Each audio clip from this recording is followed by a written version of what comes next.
Subscribe Squad. It's another day. It's another dollar, and it's time for another freaking reaction. Actually, yeah, just kidding. It's time for another interview. And today we have a very special guest. You know what I'm saying? He's produced for too many people. If I list all the people that he's produced for, all the placements that he's received, it would take the whole interview. So we're not even gonna do that. We might talk about it a little bit. He goes by the name of Drummer Boy. Drummer Boy, say what's up to the people. Hey, yeah, boy, what's happening? Thank you for joining us today. What I usually start off by asking people is just like, when did you fall in love with music?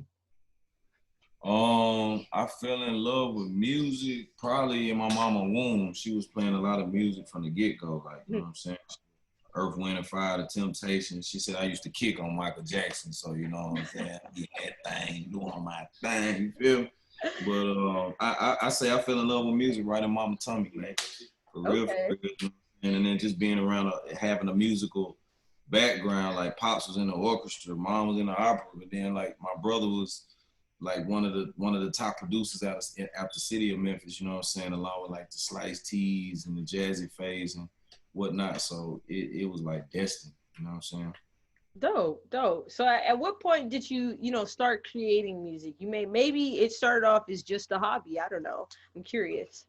I was creating music probably like 4 or 5 for real. Like, you know what I'm saying? My dad raised me to write music and arrange and compose and whatnot. So I was creating a different type of music, but I was creating music probably like 4 or 5. And you know, I got introduced to this software called Band in the Box.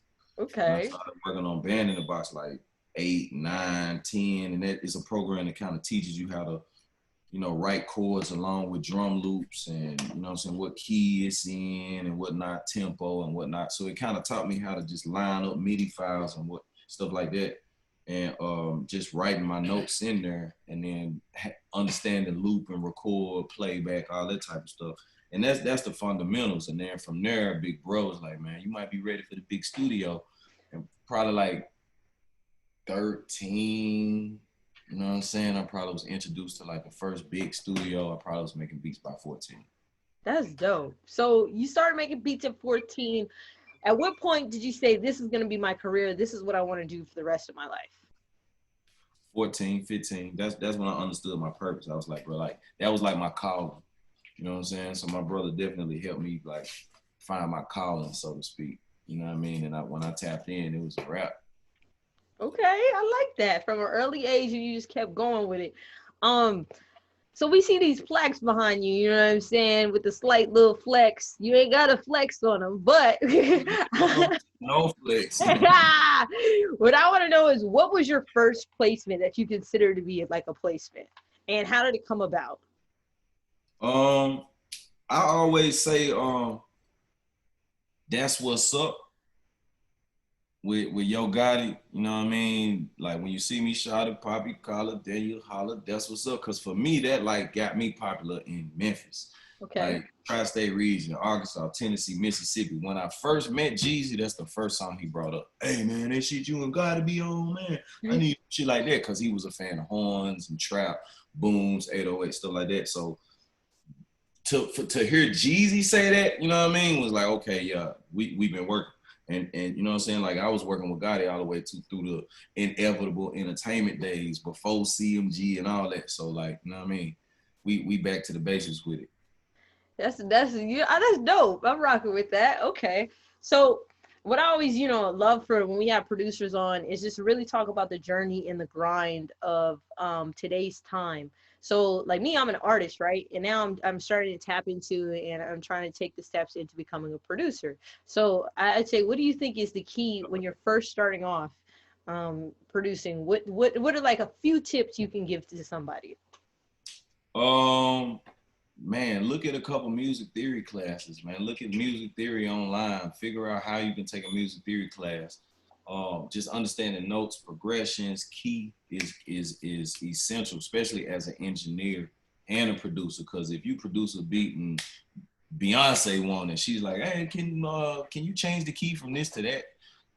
Like, software that can instantly do certain things, but you might have to identify a key of A sharp or identify a key of C sharp. So being able to identify key and understand key essentials, I think is A1 if you want to diversify yourself from outside of trap and you want to do R&B or neo soul or gospel for sure, for sure. So you know that's just that if you want to be a broad producer as well as TV, film, sound score, so on and so forth. And then take some engineering classes, like understanding how to mix. There's a lot of producers that can make dope beats, but their mixes are like just ugh. I understand. I be hearing them. I be like, ooh, you need to. It goes the same for artists. Like, get your music mixed, man. You know what I mean? I've seen people who have a better hustle but less lyricism and are more successful because they understand the business. You know what I mean? And they out hustle the artists who can rap their ass off but have shitty mixes. You can have a hit, your mix shitty, the DJ ain't gonna play it. But you can have a mediocre hit that's mixed great. That shit sounds great. Man, people trying to get fucked up and have fun. So you know what I mean? You kind of missing out, you know what I mean, if you don't have your music mix. So I think those two things are like the most essential. I appreciate you. You know, we could segue into this question. Talking about TV and film, there's so many different ways to make money nowadays, and whether that's because we have the access of the internet or just how the industry is set up. There's people who exclusively just make beats and promote their beats on the internet. You know what I'm saying? And I consider that to be more of a beat maker. A producer to me is somebody who's involved from start to finish with the record, whether that's, you know, literally being in there with the artist, arranging certain instruments, bringing certain things out, dropping it. There's that element. And I feel like that's more of a traditional producer.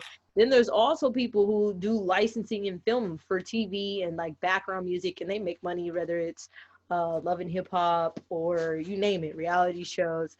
So do you think, you know, as you're starting off as a producer, let's say in this area, do you think it's a great thing to like really diversify what it is that you're going after and find your lane? Because for a lot of people, it's hard to get a quote unquote big placement, right? As an initial producer. I think the first step is mastering what you love to do. Okay. Because you got to learn how to master something first. So whatever kind of music you like making, because most people who start out making beats or producing or whatever, for me, it was a hobby. I'm in high school. I was trying to get to the NBA. So making beats was like the plan B. You know what I'm saying? But I spent a lot of time doing that and just being able to perfect my craft where I wasn't out in the street just trying to sell something that I wasn't even good at. You know what I mean? So that was the good part about me starting off so early, that it wasn't, I wasn't on my own. I was still living with my mama, so I wasn't forced to have to pay the bills with this hobby. You see what I'm saying? And I think with anything, you want to give that occupation that time. You know what I'm saying? That you gotta kind of put yourself in a youthful standpoint to where like this might not make me money. You know what I'm saying, for the next couple of years, but that gives you enough time to practice and become good at whatever it is that you're trying to do and master that genre of music. And then you can kind of evolve into, like, when I was 18, 19, I started evolving. When I came to Atlanta, I evolved more. When I started going to New York, LA, I evolved more. So that's another part of it, traveling and understanding different cultures, listening to Chinese music, Asian music, Australian, African, understanding the different percussion in each continent and country. You know what I mean? Like, I would kind of just dive in on it. So those are some of the things that just, you know, help me. I think that's some good tips. I think, you know, become a master of something before you become a master of everything. I think that's very relatable. All right, so let's get to some fun stuff, you know, just stuff about you. Who's one of the favorite, like, or some of the favorite artists that you've worked with and why? And if you have any stories to tell, any funny stories, then go ahead.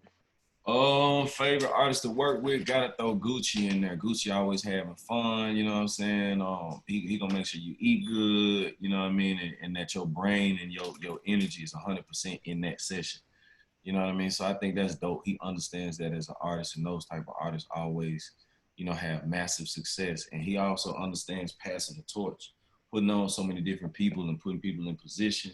Same thing for Waka. Waka kind of learned that from Gucci, and Waka has done that with Mike Will and 808 Mafia and just so many producers coming out, you know what I'm saying, after us. So, man, it's just been dope to kind of work with them too. I would also say being able to work with Drake obviously was classic, seeing how fast as an early artist, knowing what he wanted, you know what I mean? And kind of like the first song we ever did was Money to Blow.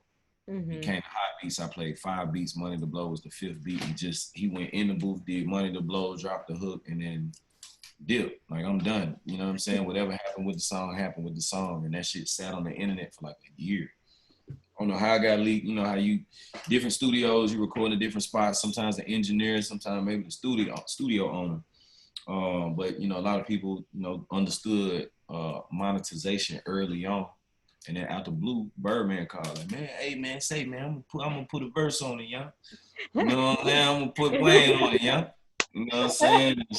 The rest was history. You know what I mean? It's definitely but through that I learned the business. I learned like, oh, okay. Like we thought, oh, the record is leaked, it's dead. We can't make no money off of it, but here it is. Like Birdman takes it, promotes it, markets it. You know what I'm saying? And that was actually his second #1 as a artist. Okay. So to be able to deliver that to Bird, you know what I'm saying, was dope. And then understanding the business behind it. It might take 100,000 to promote something, but it eventually make you a couple million on the back end. So definitely dope. You know what I'm saying? Working with those, I would say them my top 3. That's pretty legendary right there, the Bird. And you had his voice down too. Hey man, you know what I'm saying? Hey, huh? That's funny. That's hilarious.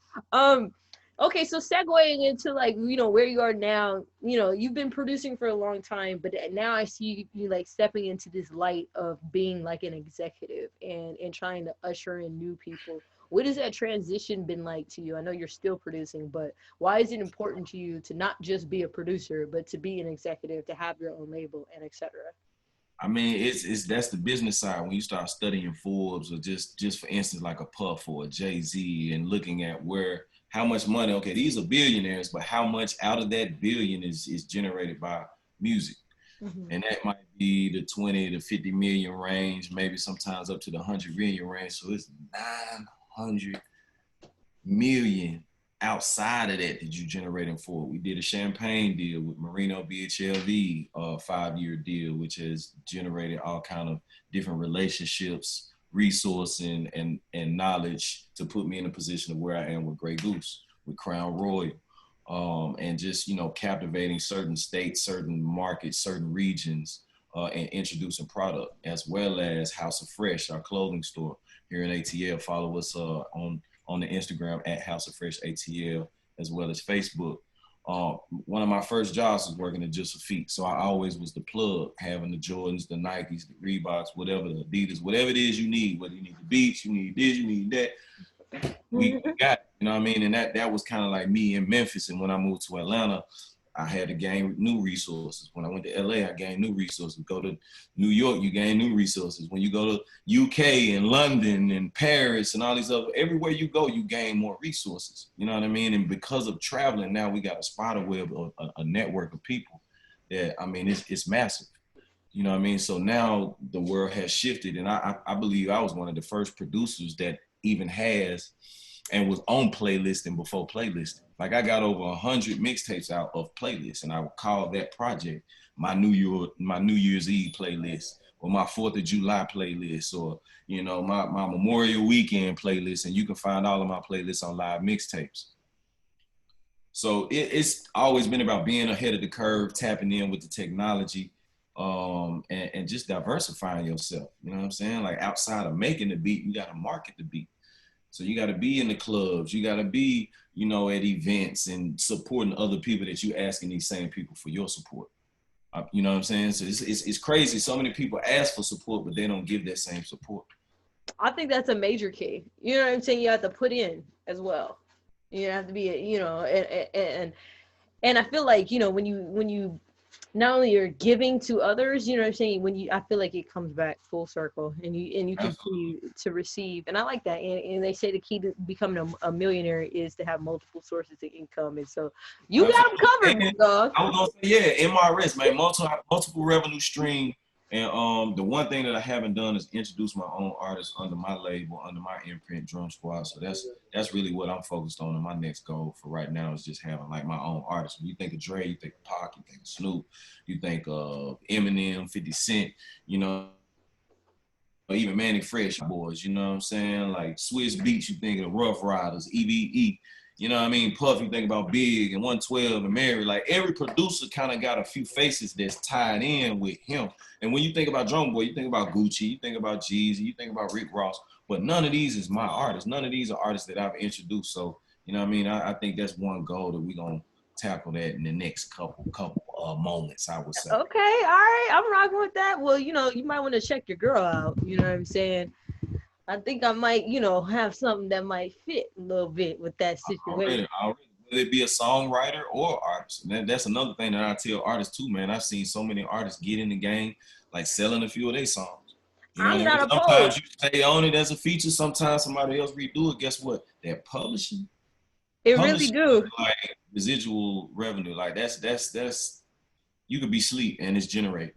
And I agree with that. Like within the past year or 2 years, like I've been getting a lot of placements of my songs on like Love and Hip Hop, few like CW shows. So I've really been in that lane too as well.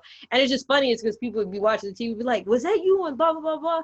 I'm like, "Yeah, that was the song." But it is one of those situations where it's like you're making money in your sleep in the sense of, as long as you have the right setup, like you could be submitting songs, you can be getting placements, and at the same time, you could be growing yourself as an artist. I feel like people think that it limits you, and to me, it doesn't. It's just another way to expand what it is that you have going on.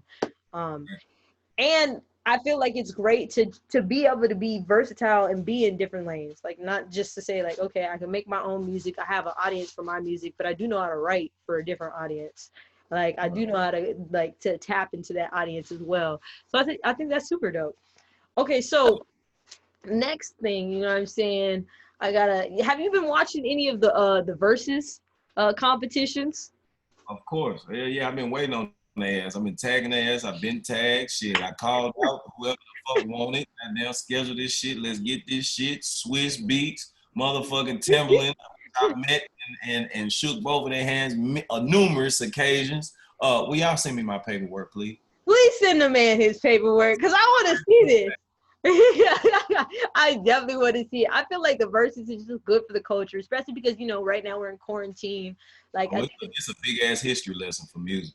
And I think we need that because I think a lot of times we have the faces or whatever, like of, you know, what's going on with the songs. And obviously, you know, being an artist or something, we're more aware. But I want the public to be aware, like, oh, such and such wrote this. Like, I love the Babyface Teddy Riley. I mean, part of it kind of turned whack, but the concept of the concept of them competing or whatever, you know, not even a competition, but going hit for hit.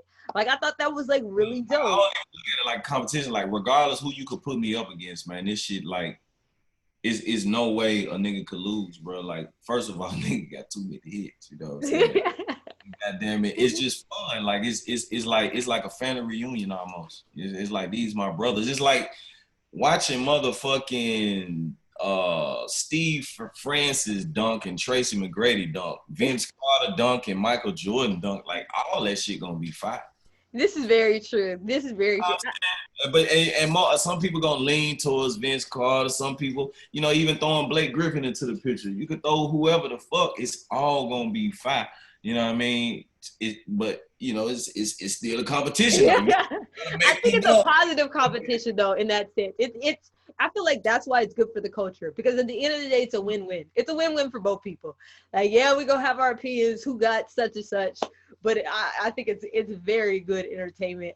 The John Legend, Alicia Keys one, I thought that was good because I mean, both on the piano. The good thing is that I look at it like they're saving the best for last, and they've gone through so many different eras and kind of have figured out certain things. Even got the owner or the president of Instagram to kind of raise the towers or the bars or whatever's going on, and just, you know, people are understanding what type of connection to have. I was telling a lot of people, like, man, get that Xfinity business Wi-Fi, man. You know what I'm saying? You need that business Wi-Fi. It's different from residential. You understand? It is different. It hit different. You know what I'm saying? That connection.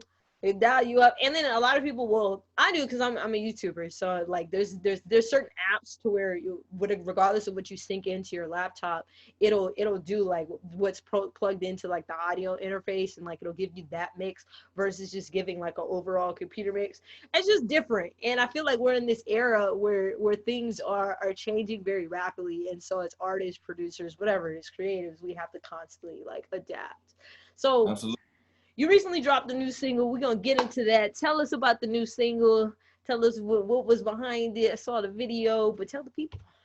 Man, check out the making of. We just dropped the making of part 2. We also, I just posted the lyric video, which is also on our Drum Squad YouTube channel. Man, y'all follow my channel, Drum Squad TV, and get familiar. The behind the scenes of Still Can't Believe It Part 1, we did about a year ago, like the end of 2018, when we created the record, obviously with Scott Storch. And it was basically an invitation to Scott's house. I was in LA. My manager and Scott's manager kind of teamed up, worked out some details, and it was arranged that I do 2 days in the studio with Scott. So we initially went in there just cooking up beats for different artists and whatnot. And on the second day, Steve LaBelle's like, man, I think Derez is in town. He want to pull up. I was like, shit, man, that's my way right there. He can't goddamn talking about Young Penny all the way, man. You know what I'm saying? I was like, that's Memphis shit. Like, tell your brother pull up. So when he pulled up, it was just like, you can see it, man. Y'all check it out. The behind the scenes, Still Can't Believe It, featuring Derez and Sean. It was magic. And it's crazy because JaVale McGee make beats. He always giving me tickets to games and whatnot. So I told him, I like, bro, you always doing something for me, man. You know what I'm saying? You want to hang, pull up with me. I'm finna be with Scott Storch all day. So he was like, oh, word, bro, I appreciate that. He pulled up. So you see him in the video as well. And it was just you know what I'm saying, like dope vibes. You know what I'm saying? Scott wife. They had us on the chocolate, on the cocoa nugs. So you familiar with the weed, like chocolate is no THC in it. It's totally good for kids. And it's chocolate that looks like weed, so kids get a kick out of it. You know? It sounds like y'all had a good time, and I think it's interesting. A lot of people know JaVale McGee actually had a placement on Justin Bieber's last album. Yep. He wrote a song for him, and Yep. I was like, I think it's great that we have so many, like as African Americans, we're so talented in so many different areas. You know what I'm saying? You can't underestimate it. That's why I feel like our culture is just so strong. We are the culture. Like, name something that we don't do. Name something that we don't create and contribute to. I find that to be fire. So what's next for you? I say, man, new artists that we working with, man. Artists out of DC, Nucci. Artists out of Memphis, K Dog. Another artist out of Memphis, ATM Rich Baby. You know what I mean? It's a few different things, and we got more artists. Definitely getting Drum Squad records solidified. Maybe a couple more stores with the House of Fresh, man. Our online is growing as well, so definitely check out our online House of Fresh .online. Okay, there you have it. I'm so happy we got to hang out with Drummer Boy. We did it for the culture. We had some laughs. We got some boss lessons. We had a little bit of everything over here. So before we go, shout out your socials so everybody can follow you. Already, man, y'all follow me everywhere at Drummer Boy Fresh, man. Still can't believe it. The single to the album, Drummer Boy and Friends, this winter. Hey, yeah.